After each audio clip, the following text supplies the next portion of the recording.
Nós gostaríamos agora, nessa segunda palestra, de explicar de forma mais concreta como é que se dá esta consagração total à Virgem Santíssima. Primeira palestra, vocês viram, foi para colocar a situação teológica, a razão, o fundamento espiritual dessa consagração, não é? E agora, numa segunda palestra, gostaria de colocar de forma mais concreta o que fazer. São Luís Maria Grignon de Montfort nos ensina a consagrar-nos à Virgem Maria, a nos entregar nesse coração de mãe, a ver o Filho Jesus ser gerado em nós, no ventre da sua mãe, através de um método bem concreto, muito simples.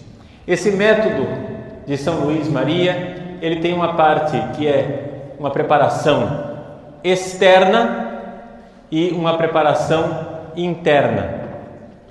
E como em tudo no mundo, a preparação interna é mais importante do que a externa, não é? Então, para se preparar externamente para a consagração total, ele coloca, está no tratado, uma série de práticas, né? Uma série de coisas que nós podemos e devemos fazer. É muito simples de seguir esta preparação externa imediata. O que é que nós pretendemos fazer? Nós vamos marcar uma data para todos nós nos consagrarmos. Aqueles que já são consagrados vão renovar a consagração. Aqueles que ainda não são consagrados vão dar o passo da consagração. Claro, todo mundo muito livre, todo mundo muito, à vontade para fazer ou não a consagração. Mas nós vamos marcar uma data, e a data vai ser dia 8 de dezembro. 8 de dezembro este ano, se Deus quiser, vamos fazer uma corrente de consagrações no Brasil inteiro. Então, essa data, ela vale para vocês que estão aqui, mas também para todos os que acompanham pela internet e que pretendem fazer essa consagração. Dia 8 de dezembro desse ano 2011, nós iremos nos consagrar. Não é necessário que todo mundo venha para Cuiabá para fazer isso, não é? A consagração, ela vale onde quer que você esteja, mas marcar uma data para nós fazermos isso em sintonia, não é? Fazermos juntos. Claro que aqui na Arquidiocese de Cuiabá nós iremos marcar em tempo devido um local, um horário, uma missa em que nós vamos fazer a consagração, e aqueles que desejarem vir são muito bem-vindos, mas só para dizer que não é necessário, tá? Ou seja, basta a gente fazer isso em sintonia espiritual. Então, nós vamos dar as notícias através da internet, do meu site. Quem não conhece meu site, fica conhecendo e anota aí, é fácil, é padrepauloricardo.org, padre por extenso, P-A-D-R-E, Padre Paulo Ricardo, tudo junto, .org. Não tem BR nenhum, é só org. E através do site vocês podem ver as notícias, porque tem aquele mês de preparação anterior, no site nós vamos dando as notícias. Agora começamos a primeira semana, E assim a gente vai fazendo a contagem regressiva até chegar no dia 8 de dezembro e fazendo essa preparação externa, essas práticas devocionais de preparação externa. Mas o mais difícil que precisa ser aprendido é a preparação interna. Como em tudo no mundo, o interno é mais importante. O que é mais importante? O corpo ou a alma? A alma. Então, é mais importante a nossa disposição interna. E em que consiste a disposição interna para a consagração total à Virgem Santíssima? Significa nós vivermos a primeira bem-aventurança. Bem-aventurados os pobres em espírito. Ou seja, nós vamos entregar tudo, pobreza total à Virgem Maria. Tudo aquilo que nós somos, tudo aquilo que nós temos, nós iremos entregar para ela. Atenção! Tem gente que confunde muito, acha que a consagração total à Virgem Maria é um voto de celibato, alguma coisa assim. Nada disso. É no seu estado de vida. Se você é casado, você vai entregar o seu casamento à Virgem Maria. Se você é namorado, você vai entregar o seu namoro à Virgem Maria. Se você tem amigos, você vai entregar as suas amizades à Virgem Maria. Se você é padre, você vai entregar o seu sacerdócio à Virgem Maria. Nós vamos entregar tudo nas mãos da Virgem Maria. Tudo aquilo que nós somos, tudo aquilo que nós temos. Por quê?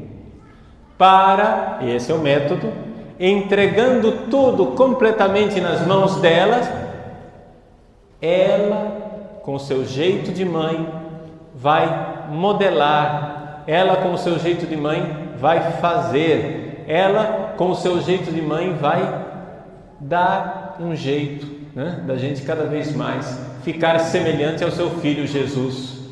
Nós vamos nos colocar nas mãos dela para que ela gere o Cristo em tudo.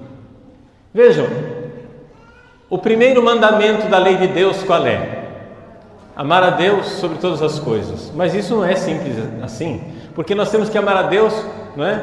Com todas as nossas forças, com todo o nosso entendimento, com toda a nossa alma, com inteiramente todo o nosso ser. Não é fácil fazer isso.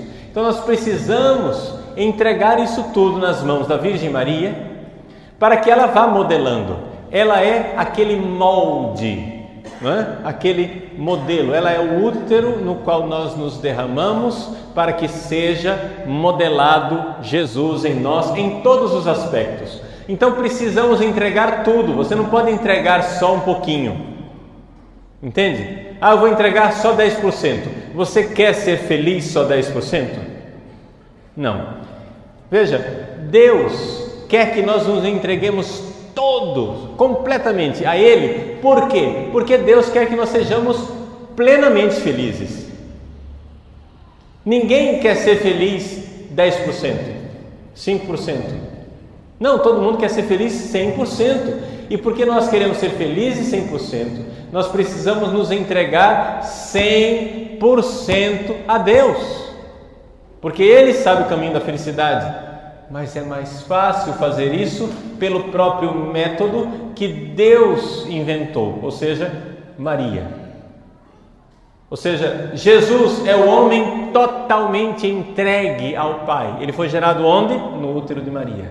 A mulher totalmente entregue e o homem totalmente entregue, que você precisa ser gerado na Virgem Santíssima, para que Deus seja tudo em você. Então nós vamos entregar tudo. É essa ideia que está por trás de escravidão. Então a sua vida, ela pode continuar, digamos assim, naquele seu projeto. Se o seu projeto de vida é um projeto de Deus, você não precisa mudar nada. Você não precisa se separar da sua mulher, você não precisa deixar o seu casamento, você não precisa parar de namorar, não é? A não ser que você levasse uma vida pecaminosa, onde você fez do pecado um projeto de vida, aí é claro que você tem que mudar de vida, não é? No pecado, tudo isso vamos ter que mudar, até os padres, nós vamos ter que mudar, não é isso? Temos que abandonar o pecado, não tem dúvida nenhuma. Mas é importante, então, colocar tudo nas mãos da Virgem Maria. Então vamos passar um pouco as áreas que nós temos que entregar para a Virgem Maria. Primeiro, os nossos bens materiais. Padre, quer dizer que eu vou ter que dar tudo para a igreja? Não. Você tem que dar tudo para a Virgem Maria. Então, a sua casa já não vai mais ser sua. Consagração total quer dizer isso. É a casa de Nossa Senhora. Os seus bens, sua conta bancária, sua roupa, seus livros, tudo é da Virgem Maria. E é interessante porque isso muda. Em que isso muda a nossa vida? Muda porque você vai ter agora uma ocasião de fazer constantemente um exame de consciência. Quando você vai a uma loja comprar uma roupa, você sabe que aquela roupa não é sua. Você sabe que aquela roupa é da Virgem Maria. Como é que ela gostaria desta roupa? Está entendendo a diferença? Como isso muda? A abordagem muda, o jeito da gente pensar a nossa vida. Você vai constantemente ficar fazendo aquele exame de consciência, porque você sabe que não será seu, você é o escravo e você está comprando algo para a sua senhora, para a sua mãe. E como era a Virgem Maria?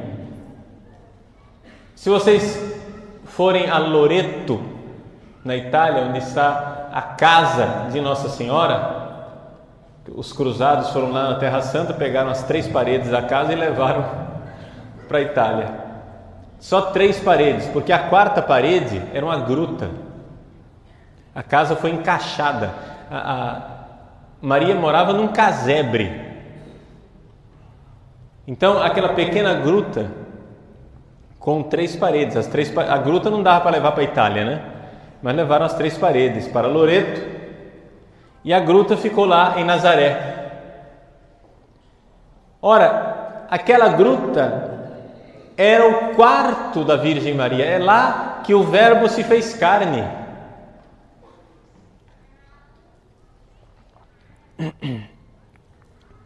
Está escrito lá em Nazaré: Hic, aqui, verbum caro factum est. Aqui o Verbo se fez carne. Aquela gruta simples. Você está entendendo o que é morar numa caverna?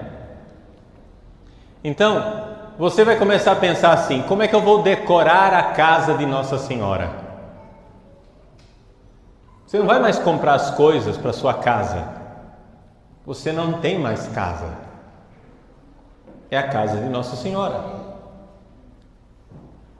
Então você vai comprar um quadro e você fica olhando para o quadro e diz assim: será que Nossa Senhora ia querer esse quadro? Será que ela gosta desse quadro? Quais são os gostos dela? Como é que você vai arrumar o seu quarto? O quarto de Nossa Senhora. Como é que é o quarto de Nossa Senhora? Está entendendo? Claro que você poderia fazer isso dizendo assim: será que Jesus gosta desse quadro? Será que Deus quer que eu compre isso daqui? Esse método você poderia fazer diretamente com Deus, está entendendo?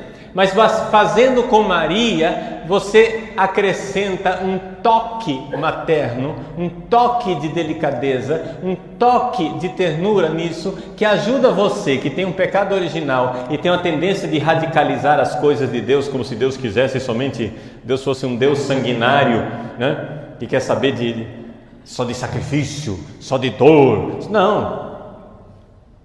Maria tinha a sua casa. Simples, mas era uma dona de casa, ela sabia cuidar da sua casa, sabia transformar aquele lar num lar aconchegante. Se a gente fosse pegar como modelo São João Batista, todo mundo ia ter que comer gafanhoto e vestir pele de camelo, entendeu? Mas como nós temos Maria como modelo, então fica mais simples você decorar a casa da Virgem. Como é que Nossa Senhora gosta? Eu vou comprar um carro.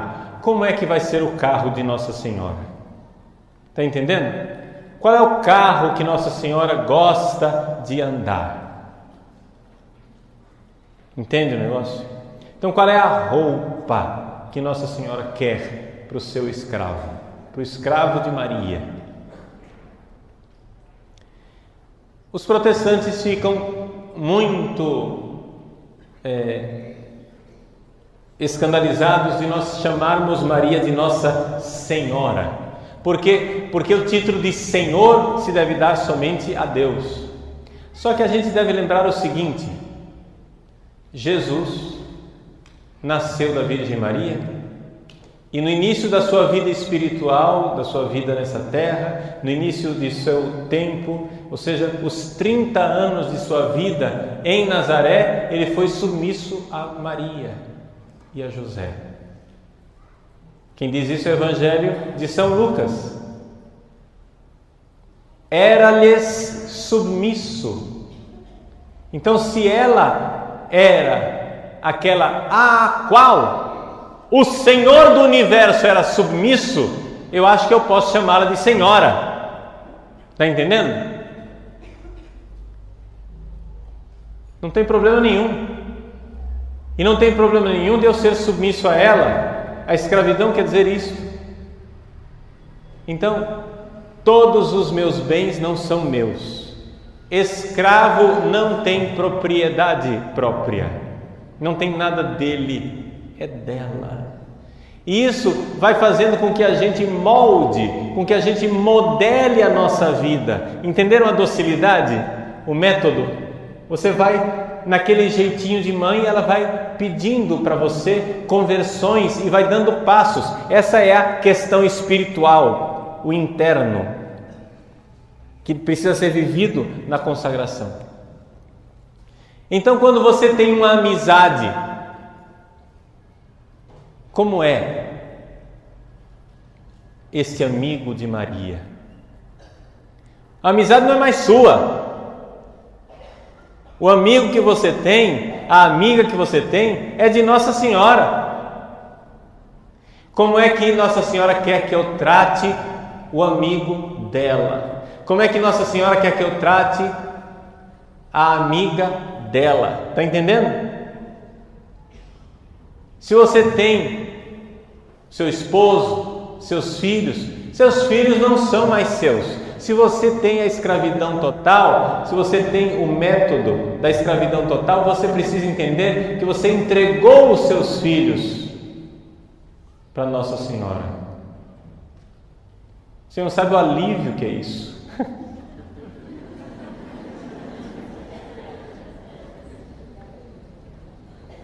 O pessoal diz: Padre Paulo, o senhor formou muitos padres. Olha, padre, são os seus filhos. Isso dá um arrepio de responsabilidade, um medão. Quando eu estiver diante do trono de Deus, ter que responder por isso tudo. Então, muito bem, já não é mais meu, é dela. É da Virgem Maria. Não são meus filhos.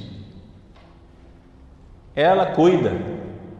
Como é que ela quer que eu cuide dos filhos dela?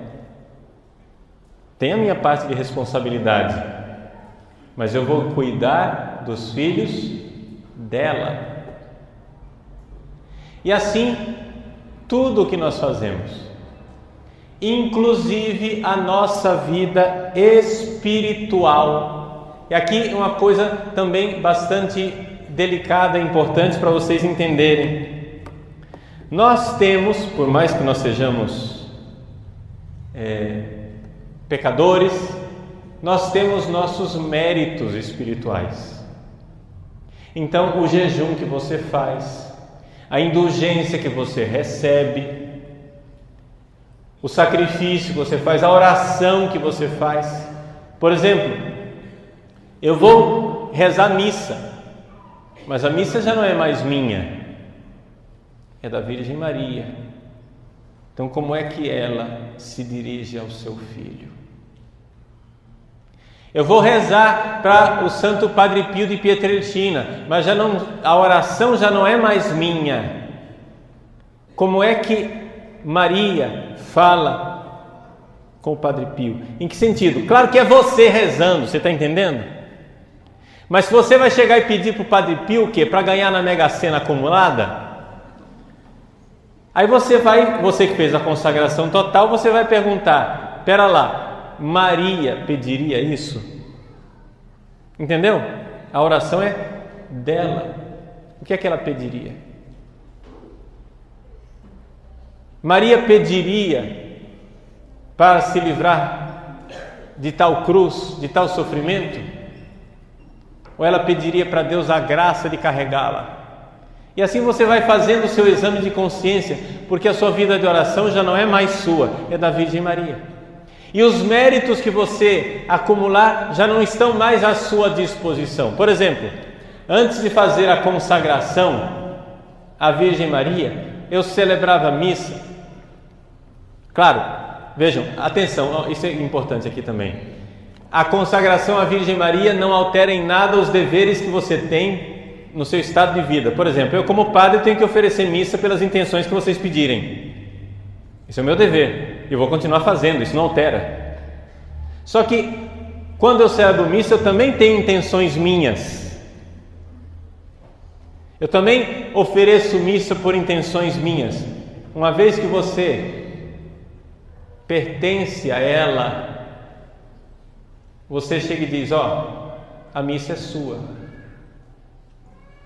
Ela vai oferecer a missa para aquilo que ela quiser. Nós tivemos agora no fim do jubileu do centenário da Arquidiocese, tivemos a bênção papal que foi concedida pelo nosso arcebispo por um decreto da penitenciaria apostólica, e nós recebemos a indulgência plenária. Eu não posso receber a indulgência e dizer assim, eu quero essa indulgência para tal pessoa. Não posso mais, porque é tudo dela. Então eu pego a indulgência e ponho na mão dela e digo, é tudo teu. Ela sabe o que fazer. Você vai chegar e dizer, mas padre, quer dizer que a gente não pode mais rezar por ninguém? Pode. Você pode rezar, você não pode oferecer. Você pode receber a indulgência, colocar na mão dela e dizer, dá uma sugestão para a senhora. Entendeu? É uma sugestão. Lembra do fulano. Entendeu? Mas, atenção, ao colocar tudo na mão dela, ao ter essa pobreza espiritual, que a gente coloca tudo nas mãos dela, ela sabe onde melhor usar isso tudo. Ela é a nossa estrategista, ela é o general. Você sabe o que é que soldado faz numa guerra? Ele faz o que o general manda e fica quieto. Você quer ser o estrategista, você quer mandar na sua vida, aí o que acontece? Você não faz parte do exército. Se você quer fazer parte de um exército, você põe tudo nas mãos dela e ela é que vai fazer. Ela é quem sabe o que é melhor. Está entendendo? Ela é quem sabe. Então, ela é a mãe, confia. Nós devemos assinar a folha em branco e colocar na mão de Deus, mas a gente sempre fica com o pé atrás com Deus, por causa do nosso pecado original. Então, coloca na mão da mãe. Ela sabe o que vai fazer. É melhor. Ela sabe o que é melhor para você. Você não sabe o que é melhor para você. Você não sai no prejuízo. É o contrário. Siga os conselhos dela e a coisa vai funcionar. São Luís Maria Grignion de Montfort coloca um exemplo aqui no tratado, não é? No capítulo 6, quem tem o tratado? Quem tem o tratado publicado pela Vozes, né, é o mesmo, tá? Só que a tradução é diferente, mas é o mesmo livro. Mas quem tem o tratado publicado pela Arca de Maria, na página 129, capítulo 6, São Luís Maria coloca o exemplo de Rebeca e de Jacó para explicar um pouco a questão de Nossa Senhora, não é? Todo mundo conhece a história bíblica de Esaú e Jacó. Inicialmente a gente vê, parece uma trapaça, uma desonestidade, né? Então, só para vocês entenderem a ideia, Esaú seria, dentro dessa parábola, dessa leitura prototípica, Esaú seria a pessoa que vai ser condenada ao inferno. Jacó é a pessoa que vai ser salva. Rebeca é Maria. Por quê? Porque vejam só, dentro desse contexto de Esaú e de Jacó, o que é que está lá em jogo? O que está em jogo é a bênção messiânica, não é? Ou seja, de quem é que vai nascer o Messias? Veja só, Deus fez uma promessa a Abraão. Abraão teve 2 filhos, Isaque e Ismael. Qual dos 2 vai vir o Messias? Isaque. Então é por lá que vai ser a bênção. Isaque teve 2 filhos, Esaú e Jacó. Qual dos 2 vai ter a bênção?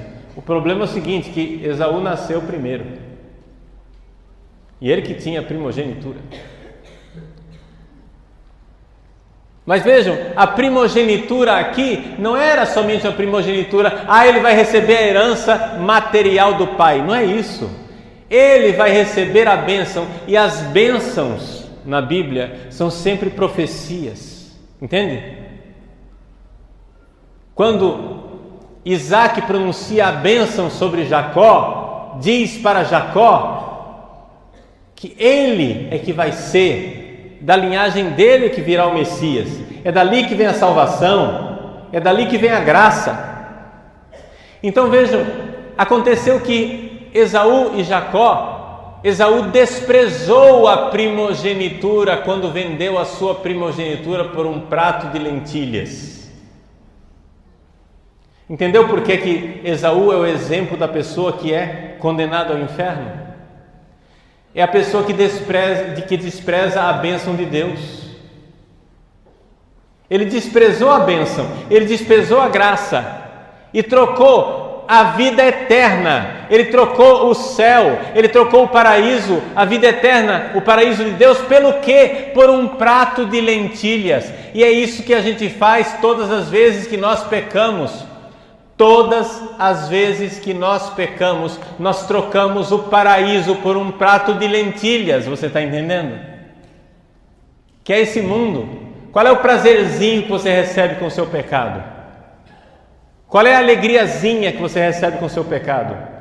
Deus está te oferecendo o paraíso e você vira as costas para o paraíso e troca o paraíso por um prato de lentilhas. Está entendendo a comparação? Está dando para entender a comparação? Então, Esaú, ele era o homem que ia receber a bênção, ele ia receber a graça, ele ia para o céu, ele vira as costas para o céu, ele deixa de olhar para o céu e olha para a terra. Ele é um homem ligado à terra, aos bens materiais, a esse mundo. Ele se volta contra Deus, contra o céu. Ele despreza a primogenitura. Ora, desprezar a primogenitura e trocá-la e vendê-la por um prato de lentilhas, você está entendendo que isso é uma grande ofensa ao pai Isaque? Estão entendendo isso? Isaque simboliza Deus. Então, isso é uma grande ofensa. Ele perdeu a primogenitura. E então, Jacó, que ganhou a primogenitura, ganhou a bênção, ganhou a graça, ganhou a entrada no céu, né? Jacó, para ele receber a bênção de verdade, o que é que ele faz? Ele precisa seguir os conselhos de Rebeca. Rebeca chega e diz: seu irmão foi lá caçar, chegou a hora da bênção, vem cá, eu vou cozinhar, vou fazer um guisado do jeito que seu pai gosta. A mãe sabe aquilo que o pai gosta. E então Rebeca veste Jacó com as roupas de Esaú, coloca os pelos de Esaú. Jacó vai lá, leva o guisado, Isaac come o guisado, gosta, abençoa Jacó e dá a graça para ele. Isso aqui, São Luís Maria, ele vê nisso um sinal, um protótipo, uma parábola, um modelo, uma comparação daquilo que é a função da Virgem Maria. Se você faz tudo o que ela diz, se você segue como Jacó seguiu, vista do jeito que ela manda, né? Ela prepara, ela sabe como preparar a iguaria que irá agradar a Deus. Seja dócil, ela vai fazer o que agrada a Deus. Então isso aqui é uma comparação. Qual é a comparação? Então, na prática, vamos aplicar na nossa vida. Você vai fazer uma coisa, não é? Você vai rezar um terço. Para que você vai oferecer esse terço? Você vai entregar na mão dela e diz: mãe, faz você o guisado. Entende? Você quem sabe cozinhar, eu não sei direito. Você quem vai preparar a iguaria que vai agradar a Deus. Você vai fazer para Deus aquilo que é agradável aos olhos de Deus.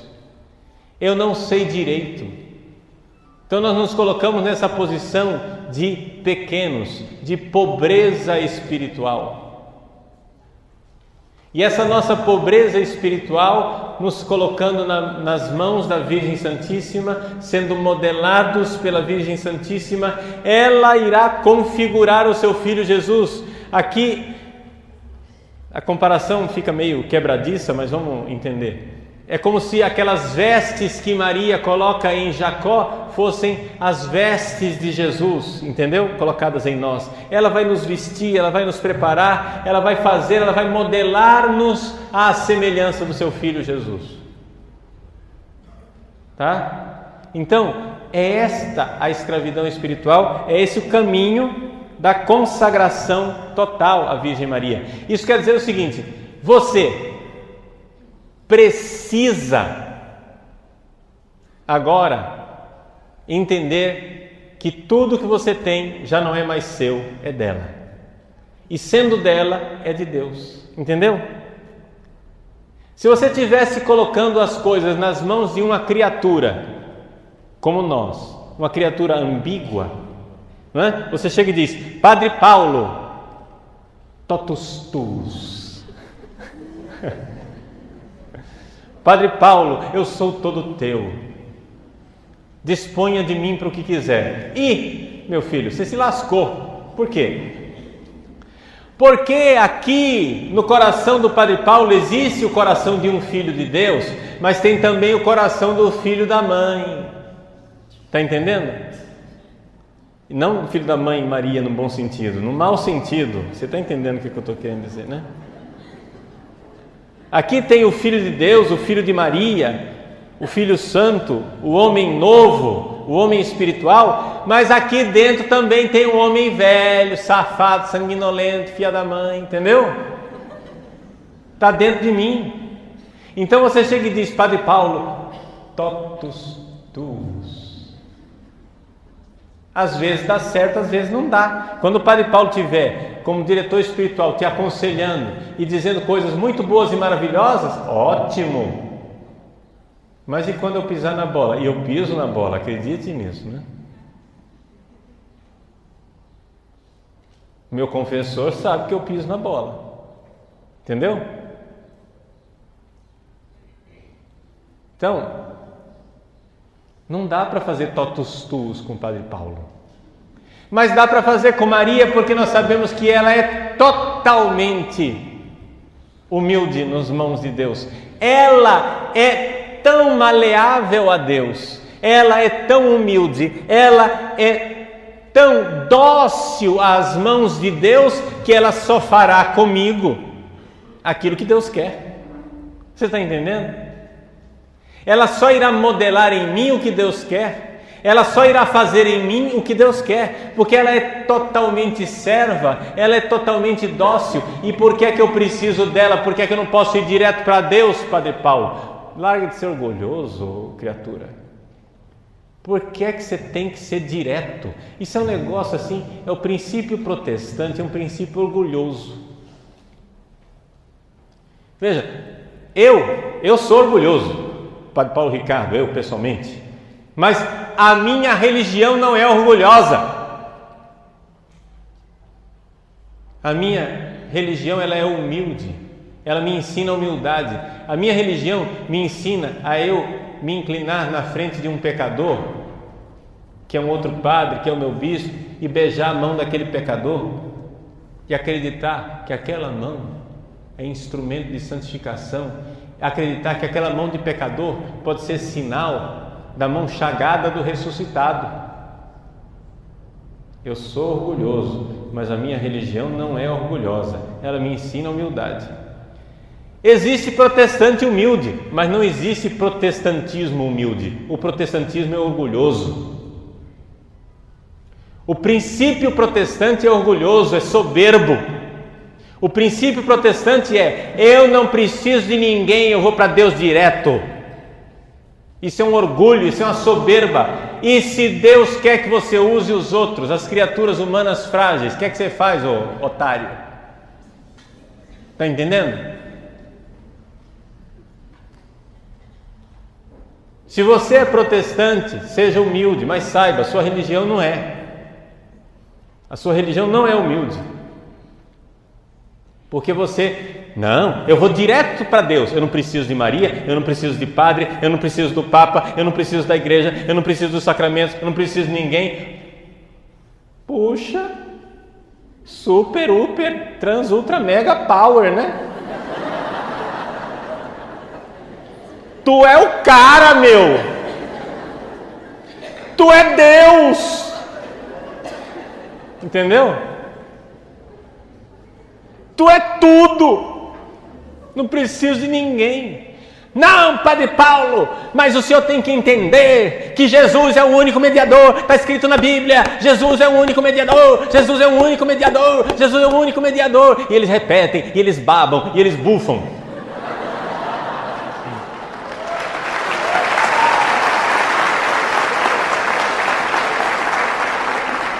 Jesus é o único mediador, meu filho. Mas você já ouviu falar do corpo de Cristo? O único mediador é a igreja. O corpo de Cristo é a igreja, ele é o único mediador, é o Cristo, mas é o Cristo total. Não é só a cabeça. O único mediador é cabeça e membros. O único mediador é Jesus inteiro, a igreja, cabeça e membros. E por isso, quando um santo intercede, é o único Cristo quem está rezando. Ah, que bobagem é essa? Imagina se um pecador vai ser o Cristo. Mas, meu irmão, você não lê a Bíblia? Olha São Paulo. São Paulo estava colocando um bando de mulher e de homem miserável e pecador na prisão. Deus derrubou ele no chão com um raio de luz, chegou e disse: para com isso, sem vergonha, porque você está me perseguindo. Quem que eu sei que eu estou perseguindo? Eu sou Jesus. Eu sou Jesus nesse bando de homem pecador miserável, porque eu sou a minha igreja, e quem persegue a minha igreja persegue a mim. Por isso esse ódio que os protestantes têm contra a igreja não vai ficar de graça assim não. Quem é que tolera ser beijado na cabeça e apunhalado no coração? Ah, eu amo você, beijinho na cabeça e faca no bucho. Amam Jesus na cabeça, então eles têm todo um amor por Jesus cabeça. Ai, Jesus, você é lindo. Ai, Jesus é meu Senhor. Ai, Jesus maravilhoso. E enquanto isso, cospem na igreja, perseguem a igreja, falam mal de Maria Santíssima, que é membro da igreja, falam mal do Papa, que é membro da igreja, perseguem a igreja e fazem tudo. Como é possível amar Jesus desse jeito? Você só ama o pedaço que você escolhe? Cadê o cristianismo bíblico que vocês pregam? Meus irmãos, a Virgem Maria, como a igreja inteira, ela age na salvação do mundo, porque o Cristo total age para a salvação do mundo. Ele é o único Salvador, mas Ele é vivo. Ele não é uma ideia do passado, Ele está vivo e está vivo na sua igreja hoje. E é por isso que essa igreja é perseguida e odiada. Esta igreja, este corpo de Cristo que é a igreja, é gerado por uma mulher, chama-se Maria. O corpo de Cristo não foi gerado por ela? O corpo de Cristo, que é a igreja, é gerado também por ela.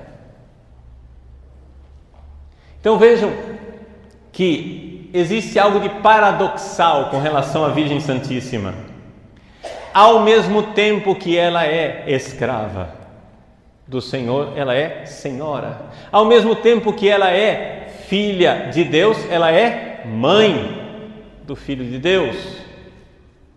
Ao mesmo tempo que ela é membro da igreja, ela é mãe da igreja, está entendendo? Existe algo de paradoxal porque a posição de Maria é única na história da salvação. Os privilégios de Maria não foram dados por Padre Paulo ou por você, foram dados por Deus porque Ele escolheu, Ele elegeu, Ele quis. E quem sou eu para aconselhar o Altíssimo? Então, vejam, ela, humilde, servidora, dócil, totalmente, o barro completamente dócil nas mãos do oleiro, ela é usada como instrumento por Deus para nós, homens e mulheres marcados com o pecado original. Ela não é marcada com o pecado original, mas nós somos. Nós, homens e mulheres que tratamos a Deus um pouco como inimigo, ela vem com o seu olhar de mãe, com o seu rosto materno. Ela é o rosto materno de Deus que vem para nos ajudar a modelarmos nossa vida. Então não tenha medo de entregar tudo para Maria. Aquele terço que você fez. Padre, então eu não posso mais fazer oração de intercessão? Pode. Você pode fazer oração de intercessão. O que você não vai poder mais é oferecer o mérito. Está entendendo? Dá para entender a diferença? Olha só, eu vou e digo assim: Jesus, esse terço, os méritos desse terço, o que eu mereci. Desculpa, a comparação é odiosa, mas eu vou fazer uma comparação aqui. Você está trabalhou, não tem aquilo que é o pagamento do seu salário? Muito bem, o pagamento do salário pertence à Virgem. Tudo de bom que você faz, o mérito, o pagamento, pertence a ela agora. É pobreza espiritual. Você entregou tudo. Agora, além disso, você pode pedir, você pode interceder, você pode sugerir, você pode dizer: mãe, lembra do fulano, lembra do ciclano, lembra do beltrano. Você pode interceder, só que a sua propriedade já não é sua. Dá para entender a diferença?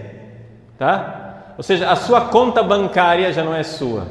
Isso quer dizer o seguinte: você não dispõe mais das coisas. Então, vamos supor, esse tratado é meu, o que é que a Virgem quer que eu faça com esse tratado? Aí eu encontro um fulano na rua e diz: olha, Nossa Senhora está pedindo que eu entregue isso para você.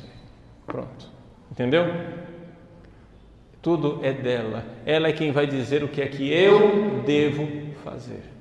Pobreza total. E sendo pobres totalmente, entregando tudo nas mãos dela, nós então nos modelamos conforme o coração de Cristo. Vejam que no final, Cristo será tudo em todos. A espiritualidade mariana, ela é profundamente cristocêntrica. Cristo está no centro de tudo, porque Ele é a razão de tudo. Nós nos entregamos a ela para que ela gere o Cristo em nós, né? Nós nos entregamos a ela para que ela gere o Cristo em nós. Então, não sei se deu para entender que existem duas, para o caminho da consagração, tem duas coisas, as práticas exteriores e a realidade interior. As práticas exteriores, a gente vai acompanhando no site, nós vamos, quando estiver faltando, a primeira coisa que você tem que fazer é ler o tratado, tá bom? Então, vocês têm até o mês de novembro para ler esse tratado, né? Estudar bem, ler as coisas, ver como é que são as coisas, meditar, degustar, até novembro. A partir de novembro, já em setembro, nós vamos avisando, através do site, nós vamos avisando para vocês quando é que vai começar o mês de preparação para a consagração. E aí fazemos a consagração dia 8 de dezembro, ok? Essas são as práticas exteriores. As práticas interiores, que são essa parte mais importante, que é nós começarmos a nos habituar a entregar tudo a ela. Não espere vir a consagração para começar a dar as coisas para a Virgem Maria. Já vai entregando, entende? Você tem que treinar. A bicicleta a gente aprende subindo nela e caindo. Então você já vai entregando as coisas para a Virgem Maria. A consagração será dia 8. Ah, mas será que eu vou dar conta de viver? Meu irmão, ela é mãe. Você nunca pisou na bola com a sua mãe, não? Ela perdoa. Não é esse negócio todo assim, chegar e dizer: ah, mas se eu não der conta, acho que eu não vou fazer, eu não dou conta. Não é que você está com medo da sua mãe. Entendeu? Se aproxime dela. Deixa ela fazer. Entendeu? E entrega tudo. O que ela quiser, como ela quiser, do jeito que quiser, porque ela é dócil. Ela é um instrumento dócil nas mãos de Deus. E então ela fará em nós o que Deus quer. Então, vai entregando tudo, os seus bens materiais, as realidades afetivas, o seu amor, as pessoas que você ama, as pessoas que você não ama ainda o suficiente, aquelas mágoas que você tem, entrega tudo na mão dela. Olha, essa mágoa aqui está aí, está na sua mão, a senhora faz o que quiser com ela, entendeu? Esse meu inimigo, essa pessoa que me odeia, está na tua mão, eu te entrego. Não é meu inimigo, é teu. Faz alguma coisa aí, entende? E assim por diante. Meu esposo, minha esposa, meus filhos, meus pais, sobrinhos, irmãos, família, tudo entrega na mão dela. Ela que sabe. Você vai fazendo sua parte também, claro. Depois, os bens espirituais nas orações, nos sacrifícios, no oferecimento, tudo isso vai entregando na mão dela. Então você já vai se preparando. Não espere dezembro para entregar, entrega já. Em dezembro nós vamos selar essa consagração, está entendendo? E se você pisar na bola, você confessa e recomeça, entendeu? Caiu, levanta. Bate a poeira, vamos embora. Vamos para o céu, gente. Você vai ficar parado aí, caído no chão? Caiu, vai ficar no chão agora. Não, nós nascemos para o céu. Nós nascemos para Deus. Vamos embora. Bate a poeira e vamos embora. Está entendendo? Então não tenha medo de se consagrar. Alguns equívocos que foram sendo criados com relação à consagração. Veja, algumas pessoas me viram pregando a respeito do piedoso uso do véu para as mulheres, não é? As mulheres usarem o véu na igreja. Vejam, usar o véu é uma coisa boa e piedosa, mas não tem nada a ver com a consagração. Está entendendo? Se você não é obrigado a usar véu, porque nós fizemos a consagração aqui o ano passado e todas as mulheres que estiveram na consagração estavam usando o véu. Então o pessoal acha que para fazer a consagração tem que usar véu. Não é real. Aconselho que use o véu. Acho muito bonito que use o véu. Acho lindo que use o véu. Mas como é essa história de usar véu? Bom, no meu site, né, e no site do Cor Maria, vocês têm lá uma palestra sobre piedoso uso do véu. Digita lá na internet, piedoso uso do véu, Padre Paulo Ricardo, vai aparecer e lá está toda a explicação por que é que se usa véu. Por enquanto, né, a palestra aqui é curta, eu não posso fazer todas as explicações, tá? Não tem nada a ver com usar saia sempre. Eu aconselho que use sempre saia, claro. Quer ver? Homens, somente os homens.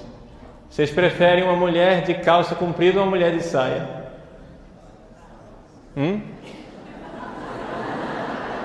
Uma mulher fica mais bonita e elegante de calça comprida ou de saia? Senhores homens, eu não ouvi direito. De calça comprida ou de saia? Tá vendo? E nem não estamos expulsando o demônio, não é saia, não é isso não. É só... Eu sei que não é prático, mas quem disse que é prático ser mulher? Tudo aquilo que é bom e precioso é trabalhoso. As mulheres são preciosas, dá trabalho ser mulher, você acha que é fácil? Né? Tá? Então, claro, mas não tem nada a ver com a consagração, no sentido que eu aconselho, acho bom, bonito, é a tradição da igreja, é a beleza. Nós precisamos começar no nosso país um movimento sério e consistente de mulheres que usam saia, né?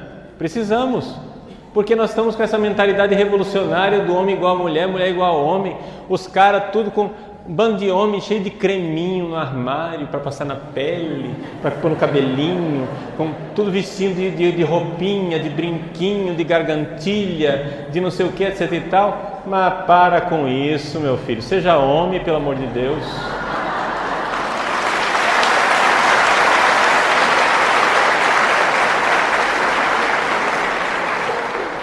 Seja homem. Assim as mulheres não tenham medo de ser femininas.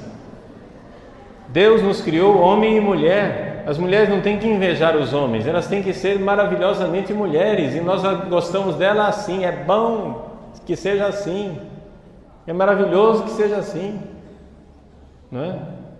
Então, mas também não é obrigatório. Você pode continuar com sua calça jeans, né? Não sei se na hora de comprar a calça jeans Nossa Senhora compraria, mas tudo bem. Então, foi golpe baixo agora, né?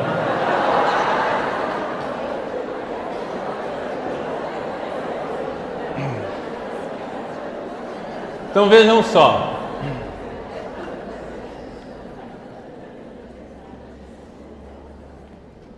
Vamos fazer esse movimento de consagração. Eu não queria que essas pequenas coisas, que são boas e bonitas, mas eu não queria que essas pequenas coisas intimidassem as pessoas de usar e de fazer a sua consagração, de usar o método de São Luís Maria e de fazer a sua consagração. Está entendendo? São pequenas coisas. Essas pequenas coisas são triviais. O importante é a gente abraçar a essência, tá? Para a consagração, se aconselha que a pessoa tenha sempre consigo um pequeno distintivo que lembre a sua consagração, porque a gente precisa... O homem é um animal que se esquece, não é? Então se aconselha. Eu estive nos Estados Unidos e preguei retiro para um seminário de uma diocese perto de Chicago, no norte dos Estados Unidos, e para minha surpresa tinha um grupo consistente de uns 10 seminaristas, todos com uma correntinha no braço, uma corrente. Você vê claramente, atenção, né? Tem que ser um sinal claro de que aquilo é uma corrente, não é uma pulseira. Está entendendo? Então eles estavam com uma pequena corrente, uma corrente delicada, mas você via que era uma corrente, não era uma pulseirinha de... Mas é o sinal da consagração. Aí eu perguntei para um deles: você fez a consagração total? Não, fizemos, etc. Então, é um sinal, é um testemunho. Também as pessoas perguntam, ficam curiosas, olha lá. Então, tudo isso é um apostolado. Então, um pequeno sinal de consagração. Esse pequeno sinal pode ser uma medalha, pode ser uma corrente que você usa ao redor do pescoço, pode ser um anel, né? O sinal da sua escravidão, que está aí sempre lembrando a você que você não se pertence, que você se entregou, tá? Então, se aconselha usar um sinal, tá? Depois, dentro dessa realidade da consagração, é importante ter práticas de devoção mariana. A primeira de todas, sobretudo, chama-se a récita do Santo Rosário.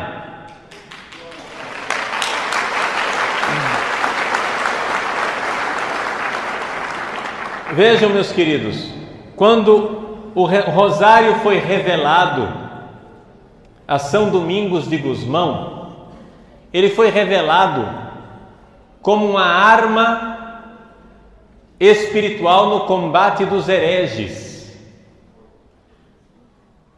São Domingos de Gusmão estava já perdendo as forças, fazendo penitências, fazendo pregações na França contra os cátaros, hereges, e ele vendo a igreja se perder, a igreja sendo destruída pelos hereges, nosso Senhor revelou a ele o Saltério Mariano.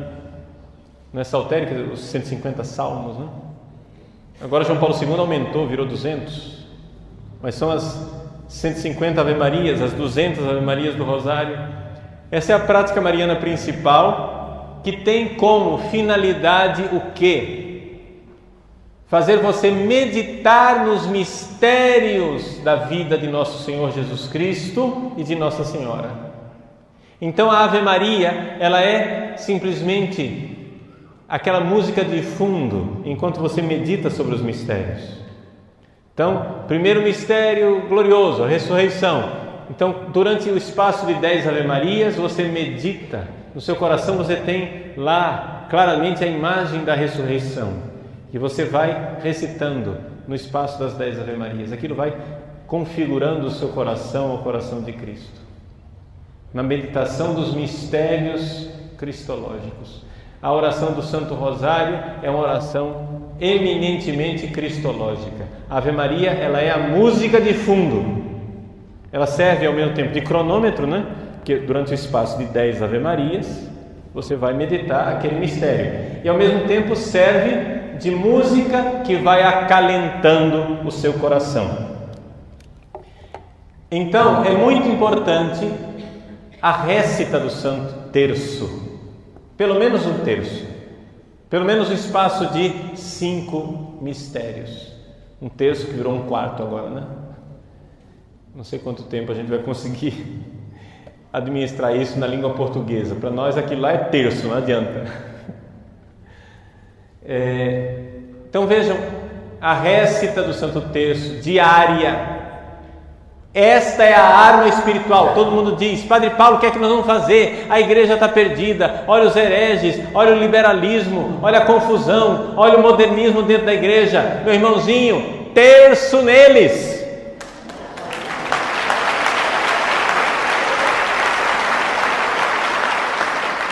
É a nossa arma, é a arma que Deus revelou a São Domingos de Gusmão no combate dos hereges. Tem heresia na igreja? Tem. Parece que eles estão vencendo? Parece. Então quer dizer que a gente precisa rezar mais o terço. Foi o que Nossa Senhora falou nas suas aparições.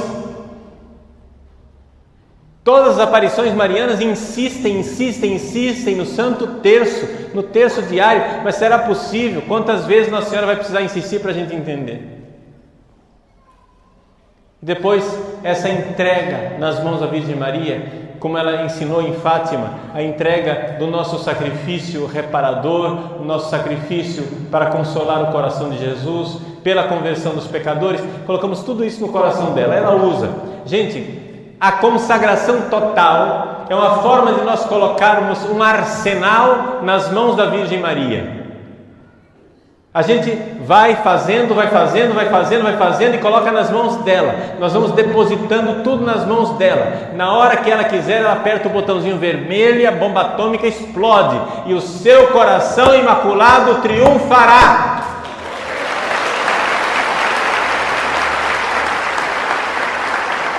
mas triunfa sempre do jeito de Deus. E o jeito de Deus é o jeito claramente de Deus. Não é uma artimanha política humana, não é um jeito humano, entendeu? Claro que nós temos que dar os nossos pulos, claro que nós precisamos fazer alguma coisa, claro que nós precisamos agir e lutar, não tem dúvida nenhuma. Eu não sei, todo mundo sabe, né? Eu não estou aqui para fugir de briga. Vamos brigar. Só que saiba o seguinte: nós lutamos, mas não somos nós quem iremos vencer. É Deus quem vai triunfar, porque Ele já triunfou no coração de Maria. O triunfo de Deus no coração de Maria irá se alargar no coração de todos. Esse é o triunfo de Maria. Então, a forma de nós apressarmos o triunfo do seu coração imaculado é fazer com que, pela santa escravidão, o nosso coração seja um coração no qual Deus triunfou, no qual Deus já reina. O reino de Deus é um reinado bem específico no meu coração. Então, esse método é extraordinário, porque ele vai apressando o reino de Deus. Vai apressando o reino de Deus. Deus sabe o nosso fraco, né? A nossa fraqueza. E vejam, gente, como a grandeza de Deus. O diabo é esperto, mas Deus é sábio. Entendeu? O diabo ele só é sabido, mas Deus é sábio. E Deus sabe que o triunfo acontecerá através dos pobres e dos humildes, não dos grandes entendidos, não dos sábios metidos à besta. Deus sabe que o triunfo acontecerá pelos pobres, como aqueles camponeses da França foram usados para o triunfo de Deus, assim também nós seremos usados. O triunfo acontecerá no nosso país, no mundo inteiro. São os pobres em espírito, gente de terço na mão. Não precisa você ter grandes cursos de teologia, não precisa você ter grandes sabedorias. Você ponha esse arsenal na mão da Virgem Maria, ela triunfará. Está certo, entende? Não há dúvidas. Deus reinará, o coração imaculado de Maria triunfará. Essa é a nossa certeza. A pergunta, o que não é certo ainda, é o seguinte: de que lado você vai estar na hora que acontecer o triunfo? Isso é que ainda não é certo, isso que ainda não é seguro. De que lado nós vamos estar quando vier o triunfo e a confusão dos Esaús? Quando Esaú ficar sem primogenitura, você será Jacó? Então obedeça a Rebeca. Deixe Rebeca modelar. Faça tudo o que ela diz. Eu falei na palestra passada que o testamento de Maria, a última palavra que Maria nos deu foi: façam tudo o que ele vos disser. Mas esse não foi o testamento de Jesus. Segundo o Evangelho de São João, antes de dizer está tudo consumado, Jesus disse o seu último testamento: eis aí a tua mãe. Esse é o testamento de Jesus. O testamento dele é o testamento que diz: esta é a tua mãe. Filho, eis aí a tua mãe. Mulher, eis aí o teu filho. Ouçamos esse testamento final de Jesus. Daquele dia em diante, ele, o discípulo amado, tomou Maria, mãe de Jesus, consigo. Vamos dizer isso de forma mais clara. Daquele dia em diante, o discípulo amado foi propriedade de Maria, foi escravo de Maria, foi servo dela para que ela o modelasse e fizesse dele o verdadeiro sacerdote que ele devia ser, São João Evangelista.